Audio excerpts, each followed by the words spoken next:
నమస్తే. నేను మీ కుప్ప పద్మిని. ఇన్నాళ్ళు మీ సపోర్ట్‌ని నాకందిస్తూ, మీ ప్రేమని నాకందిస్తున్న ప్రతి ఒక్కరికి కృతజ్ఞతలు. ఇప్పుడు చూడబోతున్న ఈ వీడియో కూడా ఖచ్చితంగా మీకు ఉపయోగపడుతుంది. లైక్, షేర్ అండ్ సబ్స్క్రైబ్ చేసి మీ ఇష్టాన్ని అలాగే మీ సపోర్ట్‌ని నాకందించండి. అలాగే ఈ వీడియో పట్ల మీ అభిప్రాయాన్ని కామెంట్ సెక్షన్‌లో కామెంట్ చేసి నాకు తెలియజేయండి. నమస్తే. నమస్తే. Welcome to our channel. నేను పద్మిని. ప్రస్తుతం మనతో పాటు వేదిక్ ఆస్ట్రాలజర్ అవినాష్ దాస్ గారు ఉన్నారు. మాట్లాడదాం. నమస్కారం అండి. నమస్తే. అవినాష్ గారు, విదేశాలకి వెళ్ళాలి అని చాలా మంది ప్యాషనేట్ గా ఉంటారు. కానీ కొంతమందికి చాలా సింపుల్ గానే వెళ్ళిపోతూ ఉంటారు. చాలా ఫాస్ట్ గానే వర్కౌట్ అవుతుంది. కొంతమందికి ఎంత ట్రై చేసినా కూడా అవ్వదు. ఇట్లా ఏం చేస్తే విదేశాలకి వెళ్ళాలనే కోరిక తీరుతుంది? ఈ మధ్య విదేశాలకు వెళ్ళడం అనేది చాలా ఎక్కువ జరిగిపోతుంది. మనం చూస్తున్నాము, బీటెక్‌లోనే ట్రైనింగ్ తీసుకొని ఆ ఎగ్జామ్‌లేవో ఉంటాయి, అవి రాసేసి డైరెక్ట్ వీసాకి అప్లై చేస్తారు. అంతే. ఆ ఒక ఇంటర్వ్యూకి వెళ్తారు. ఆ రోజు ఆ అబ్బాయికి బాగుందంటే ఆ అబ్బాయికి వీసా వచ్చేసినట్టే. వీసా వచ్చిందంటే ఆ అబ్బాయి జీవితం మారిపోతుంది. ఒకసారి అమెరికా వెళ్ళిపోయారంటే 6 లక్షల జీతం పర్ మంత్ నెలకి. ఇంకేం కావాలండి? మీరే చెప్పండి. అంతంత మిగులుతుంది. ఖర్చు నాకు తెలిసి 1,00,000 2 లక్షలు ఉంటుంది. నెలకి 4 లక్షల రూపాయలు మిగులుతాయి.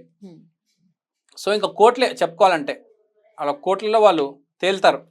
సో ప్రతి మనిషికి అమెరికాకి వెళ్ళాలని ఉంటుంది, కానీ అందరికీ కుదరదు. చాలామంది 6 సార్లు 7 సార్లు 8 సార్లు ఇంటర్వ్యూ ఇస్తారు వీసాకి. చెన్నైకి వెళ్ళి, ముంబైకి వెళ్ళి, ఢిల్లీకి వెళ్ళి, హైదరాబాద్కి వెళ్ళి, కోల్కతాకి వెళ్ళి, అయినా ఫెయిల్ అవుతారు. సో ఇక్కడ దానికి లిమిట్ లేదా? దానికి లిమిట్ ఏం లేదు. ఎన్నిసార్లు అని ఇవ్వచ్చు మీరు. 10 సార్లు 12 సార్లు ఇచ్చిన వాళ్ళు కూడా ఉన్నారు.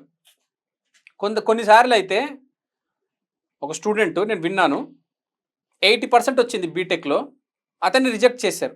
ఏంటి అంటే, అరే వాళ్ళు ఏమన్నారంటే, అరే నీకు ఇంత టాలెంట్ ఉంది కదరా, అక్కడ పోయి ఏం బాగుపడతావు, నీ దేశాన్ని బాగా చేసుకోరా, నీ నెలకే బాగు యూజ్ అవ్వు నువ్వు అని చెప్పారంట. అదే వీసా ఆఫీసర్ ఎవరో మంచి గట్టికుడే.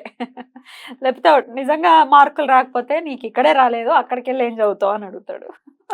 కరెక్ట్. క్యాన్సిల్ చేయడానికి 1,00,000 కారణాలు. కరెక్ట్. ఇప్పుడు మీరు చెప్పిన పాయింట్ నాకు గుర్తొచ్చింది. మార్కులు సరిగ్గా లేకపోతే, అరే నువ్వు ఏం చేస్తావు అక్కడికి వెళ్ళి, ఇక్కడ ఏం పీకలేకపోయావు అని అంటారు.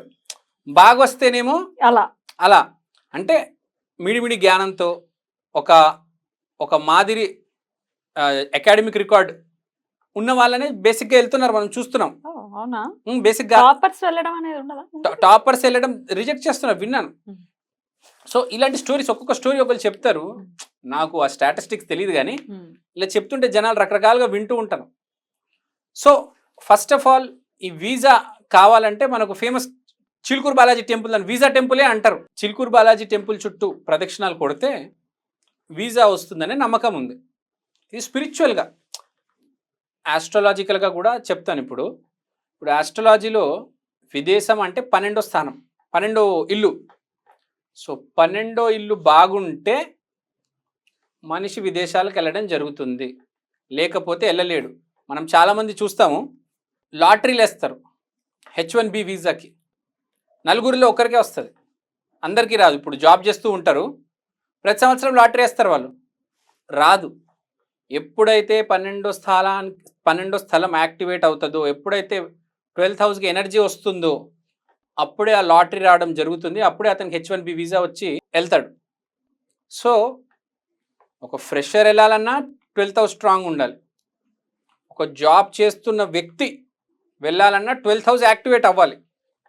సో ఫైనల్గా 12వ ఇల్లు, 12వ స్థానం అనేది మోస్ట్ ఇంపార్టెంట్. సో 12వ స్థానం మనం రెమెడీ చేసుకుంటే 12వ స్థానానికి రెమెడీ చేసుకోవాలి. సో స్పిరిచువల్ రెమెడీ అయితే చెప్పాను, ఆ చిలుకూరు బాలాజీ టెంపుల్ చుట్టూ మీరు ప్రదక్షిణాలు చేస్తే అవుతుంది. దానికి రీజన్ ఏంటంటే, మన సిటీకి అవుట్స్కర్ట్స్లో ఉంది.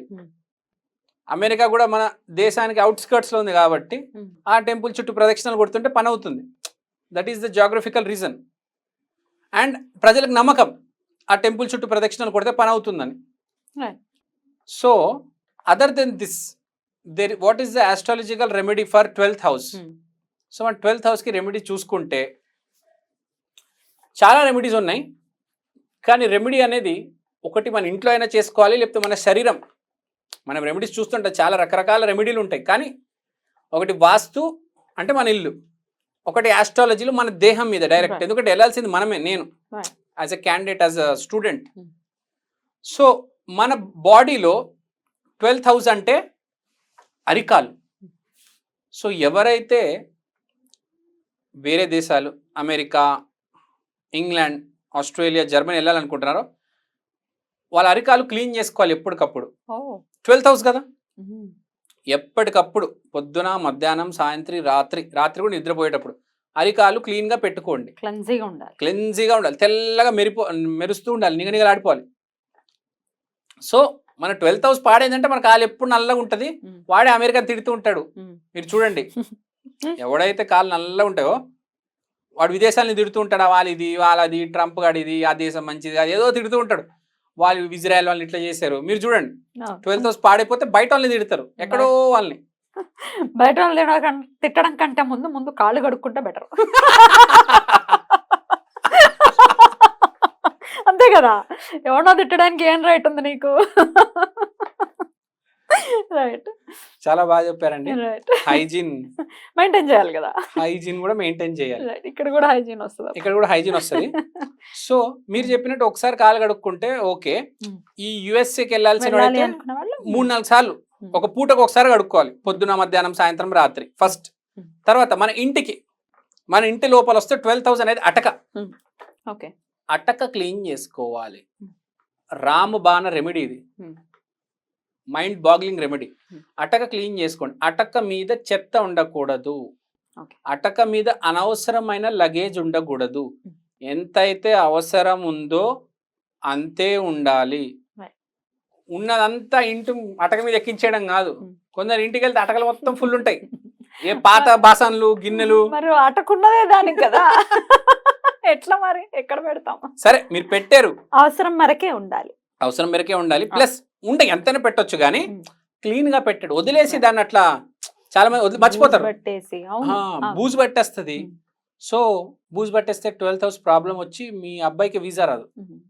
సో మీ అబ్బాయికి, మీ కూతురికి రేపు వీసా రావాలంటే ఆ అటక మీద కొంచెం ఒకసారి క్లీనింగ్ చేసేయండి, ఒక రౌండ్ ఇల్లు మొత్తం.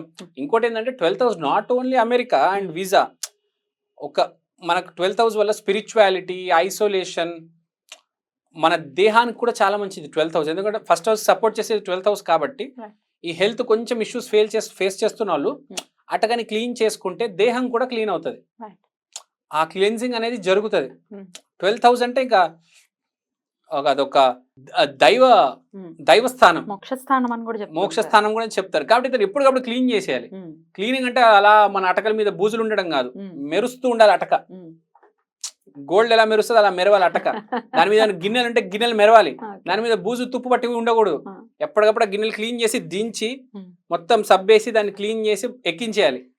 ఏమైనా ఐటమ్స్ ఉంటే దాన్ని సీల్ చేయాలి, ఓపెన్ చేసేకూడదు. కార్డ్బోర్డ్ బాక్స్ తో, వైరస్ తో, రోప్స్ తో కట్టేయాలి. దేన్ని అట్లా ఓపెన్ గా ఉంచకూడదు. దాని నుంచి స్మెల్ అస్సలు రాకూడదు. అటక నుంచి విపరీతమైన స్మెల్ వస్తుంది, అలా వదిలేస్తారు. ఏవేమో ఉంటాయి, యాపిల్, పిచ్చి పిచ్చి ద్రాక్ష పండ్లు ఎప్పుడో తినేసి అలా పైన పడేస్తారు. చాలా మంది గింజలు పడేస్తారు.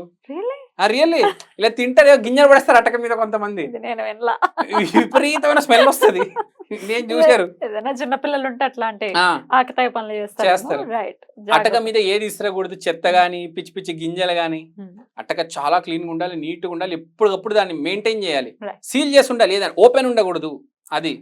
సో ఇవి రెమెడీస్ కనుక ఫాలో చేస్తే ఖచ్చితంగా వెళ్ళటానికి వివరించారు. కృతజ్ఞతలండి. నమస్తే.